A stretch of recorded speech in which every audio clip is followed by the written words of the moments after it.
So I wanted to talk about something that happened last night, just as a little insight on trauma and how it can manifest if you have PTSD or CPTSD. Yesterday I was out of the house for most of the day because I went to go see a movie downtown in the city, and then we had a movie night at my boyfriend's friend's house. So I was gone from like 11 a.m. until into the evening. So I had someone coming to go feed the cats and let my dog out. And anyways, when she went there to go feed dinner, she could not find Lint anywhere. She was calling for him for like 10 minutes. She opened cans of his wet food, and usually when he hears the can pop, he comes sprinting over because he's so food motivated. And he still didn't come. So she's texting me. I'm telling her to check all of his favorite hiding spots. She still can't find him. And she still can't find him anywhere. So I'm at movie night and I'm like on the verge of having a panic attack. I'm giving her more and more places to look, and she still can't find him. I tell her to check to make sure that the catio doors are closed, which they're very hard to accidentally open, so that was just like a Hail Mary. I ask her to check if there's any way he could have gotten out the wire of the catio somehow. I ask her to check if any doors or windows are open. None of them are.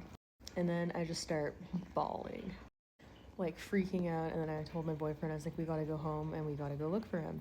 I don't know how he possibly could have gotten out, but we gotta go find him because what if he's outside? He's gonna get eaten by a coyote. He's gonna get killed. Like, what if he's in danger?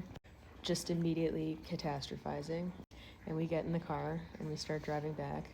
And then I get a text from my friend, and it's a photo of Lint where he is hidden underneath of one of my dressers. And he's totally fine. He was just scared because there was a new person coming to feed him. But because I've had bad moments and I've had tragedies where family members and pets have just been in predicaments and bad situations where they've been suddenly taken away from me or suddenly injured, I immediately went to the worst case scenario. And I completely freaked out. And that's the nature of trauma.